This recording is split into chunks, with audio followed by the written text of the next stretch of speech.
Hello, I am Frank Kane, and this is Frankly Speaking, the show where we dig deep into the insights of some of the world's leading policymakers.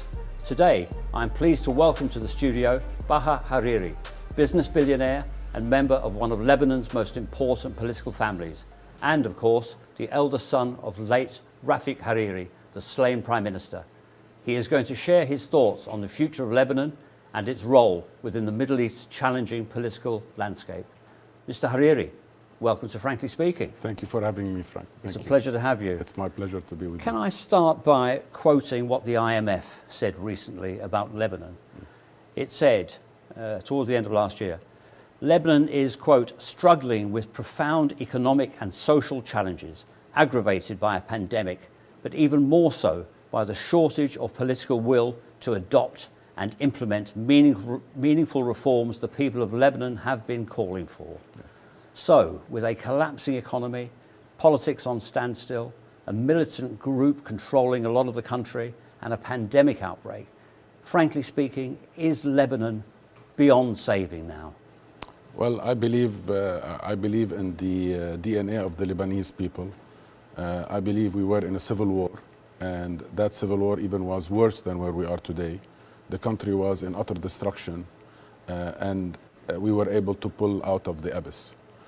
Today, we don't have a civil war. We have complete mismanagement of a configuration that is in complete divorce. That configuration, of course, is Hezbollah and the warlords and whoever supported them. That is in complete divorce with the Lebanese people.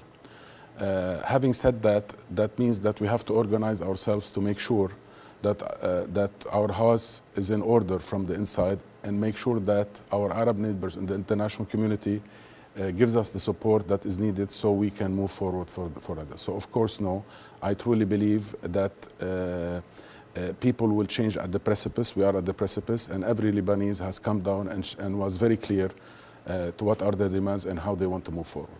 Mr. Hariri, you have identified, it seems to me, the crux of the problem there, and that is Hezbollah. How do you deal with a problem like Hezbollah, a large, organized, armed force within the country? How do you counter that organization? Well, it's crystal clear today that Hezbollah and the warlords have fallen politically. If we look at the majority of the Lebanese population, they are completely against that configuration. We have to make sure across sectarian divide, forces of moderation, hand in hand, put a complete comprehensive plan, whether it's economic plan, COVID plan, constitutional plan, a judiciary plan, a security plan. We put it together and we start pushing for it from the inside and the outside to talk to the our Arab neighbors who seek to help us out, and the international community, that we are willing to get our house in order internally. And that means that is the super majority of the Lebanese people, not the simple majority, but I truly believe today more and more the crisis deepens. It's going to be more and more the super majority of the Lebanese people that will ask for this help. This means that this configuration has fallen politically, maybe not militarily, but politically more and more time advances. It has fully fallen politically. Tell me, how do you define the supermajority? What does that coalition consist of? You know, Lebanon is like a mosaic. If you look at every piece of that mosaic, it's beautiful. But when you look at its totality, then it's a beautiful piece of art. Like Leonardo da Vinci, like all the beautiful painters in the world. So Lebanon, we have Sunni, we have Christians, we have Shia. We believe that all must be playing a key role in the new Lebanon, but of course outside the sectarian divide. And what I mean by that, we have the Taif Accord. The Taif Accord costed us 8 years and 250,000 dead. If we are going to come to the Arab world and the international community, they'll tell us, you have an accord. 3/4 of it haven't been executed. If we want a new accord, it may take us another 10 years and maybe 500,000 dead. So we have an accord, and actually the custodian of that accord is the Kingdom of Saudi Arabia. We seek its help. Rafik Hariri, bless his soul, was the architect of that accord, of course. We need to make sure that this accord to the letter is executed. And what we mean by that is the separation of religion from the executive and legislative branch, the establishment of a Senate, that protects minorities, the establishment of independent judiciary, and of course at the end making sure that we have an electoral law that meet the aspiration of all the Lebanese, and we have a new election. But don't you think that your international partners have lost patience with Lebanon, with the mess in the economy, in politics, the health situation? Why should your international partners like Saudi Arabia and others, why should they help what is essentially well on the way to being a failed state? Because this is where the work, the hard work is. We're working day and night. We are seeking everybody who believes in this plan to coalesce with us, and so we can take Lebanon from where it is, which is the abyss. We are not going into the abyss. We are in the abyss. To take Lebanon from where it is today to this new configuration. We have to work very hard, and I call on all the Lebanese who believe that wants to get rid of that configuration, hand in hand for us to be able to move forward, as I said, across the sectarian divide. Yes. President Macron of France offered to help, tried to help, but he ran out of patience too. Don't you think others will just go the same way over time? Also let me ask you, what did you think of his efforts there? We welcome all efforts from the international community, but the most important thing is that it must and has to meet the aspiration of the Lebanese. The Lebanese wants total divorce of Hezbollah and the warlords. I don't think Lebanon can afford anymore any patch-up solutions. At the end, France is a great nation. We respect it. We welcome its help, and we welcome any initiative. But as we say, it has to fall in line with the aspiration of the revolution, which is clearly more and more stating. There is a phrase they've established. كلٌ means يعني كلٌ, which means yes. But what was the problem there? Were there too many strings attached to the French offers of assistance? They were looking for economic reform and to engage with Hezbollah. But I don't know the details of it. But it's clear that there were many roadblocks internally for it not to move forward. We're back to Hezbollah again, and that seems to be the stumbling block once again, as it was for France too. Yes. So we will keep returning to this one, won't we? Yes. Until we remove them from the equation, it seems. Yes, but we are not escalating for the sake of escalation. If we look at the situation a year ago, more and more nations within Europe has followed the path of the leadership of the United States and Britain. In the sense of Hezbollah, its political and military branch are a terrorist organization. As we've seen, Germany has followed, many nations in Europe and outside Europe has followed. So we are entering, we're not escalating for the sake of escalation. We are saying that many optics are going to see the light of day. Negotiations are on the way between the United States and the Iranians. I don't think so it's going to be only JCPOA. I think it's going to be JCPOA, missile issue, and the proxies.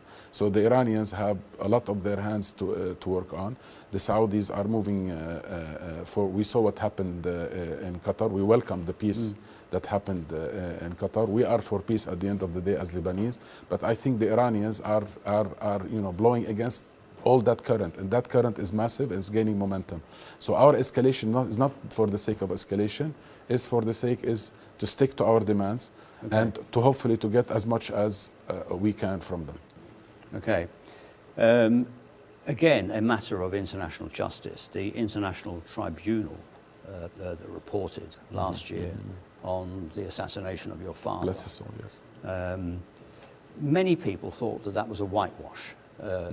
It named a small number of members of Hezbollah as being in some way responsible, but it didn't attribute responsibility to the leadership. Do you think that your father got justice from that report? For us, it is closure. What happened in the closure? It is closure. Not justice. We believe that a key member of Hezbollah was the verdict that was guilty at the assassination.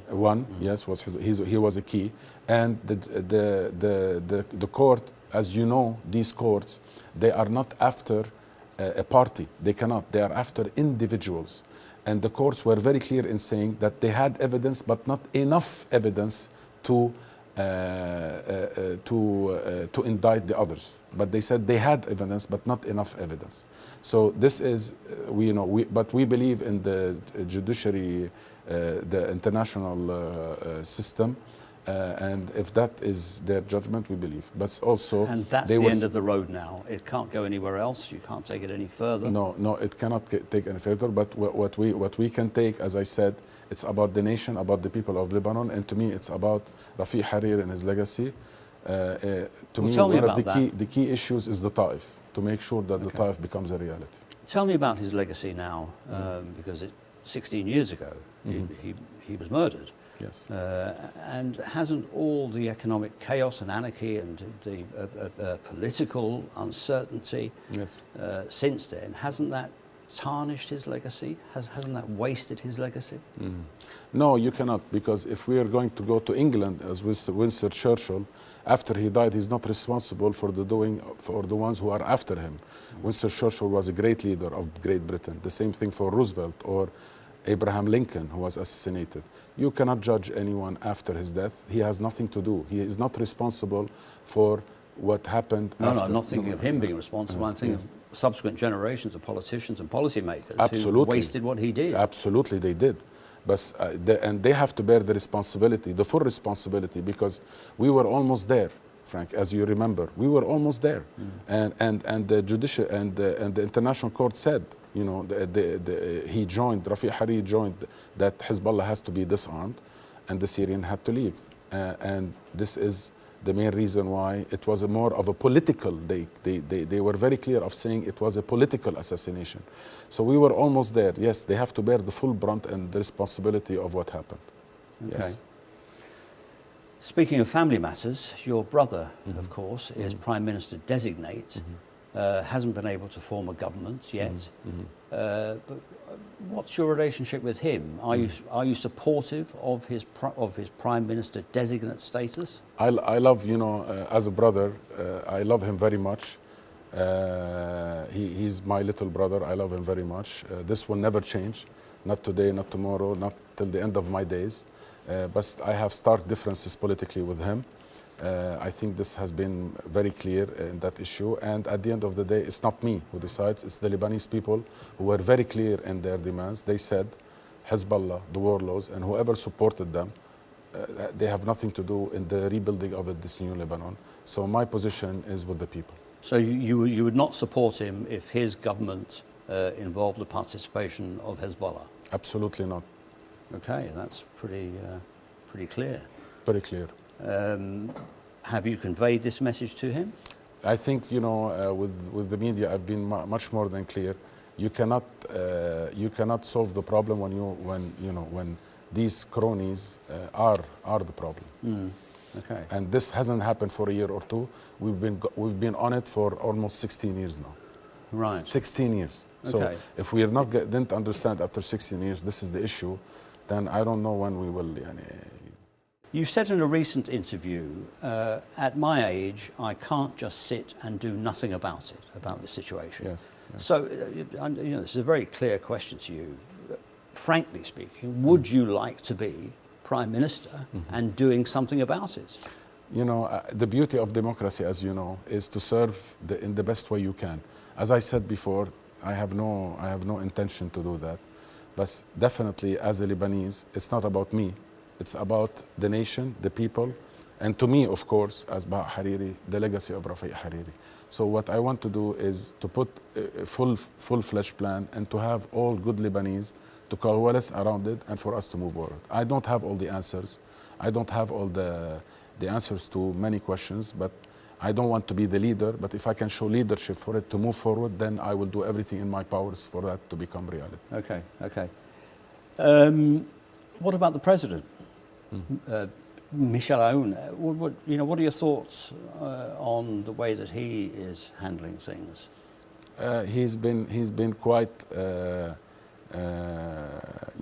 as we said, they only think in one way. Warlords, as we know in the history of the world, are people who do not believe in nation building. So it's about each, not him only. All the warlords that are in power. They want to make sure that they are in their fiefdom, and their share is there, regardless of nation building and moving the nation forward. Right. So my opinion is the same to all the warlords, not to only one. We cannot take one and isolate the others. Okay. His son-in-law, Gebran Basil, was sanctioned. Sanctioned, yes. Do you think that was justified? Do you think that others should also be sanctioned? Yes, absolutely. I think that it's not enough. I think other has to be sanctioned. Can you give me any names? I don't have any names, because for us, I believe in the justice system. You are innocent until you are proven guilty. That is a universal system everywhere.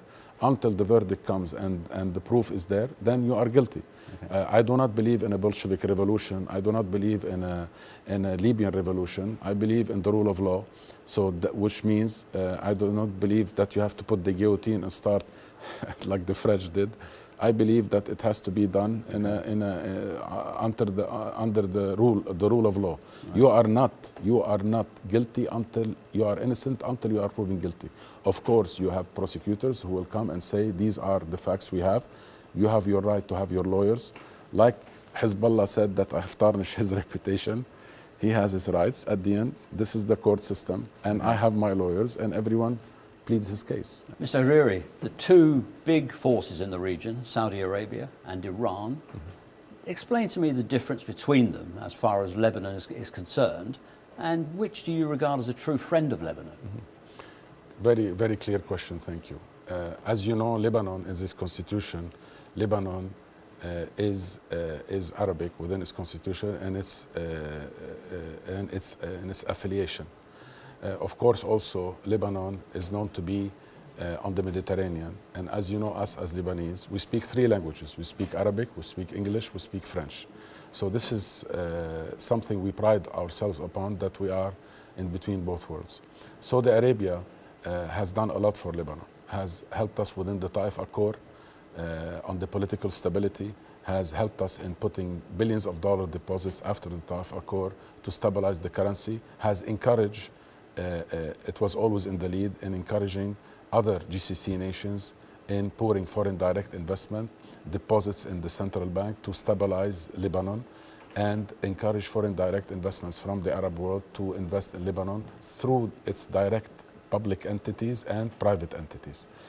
On the other side, we have Iran, who has never given us a penny, who has always supported a terrorist organization called Hezbollah that is not the Lebanese people, but only a sect within the Lebanese people, has killed people, has tried to destroy everything we're trying, us as good Lebanese, to move forward. So we have a nation who has stabilized us constitutionally, politically, economically, financially, and another nation who has killed, and firstly to me, as Bihar, Rafiq Hariri is one of its key members, killed Rafiq Hariri, promotes terrorism in Lebanon and in the region. Of course, to me, the choice is not even doubtful. It is Saudi Arabia is our true friend. Yes. It seems no contest. Yes.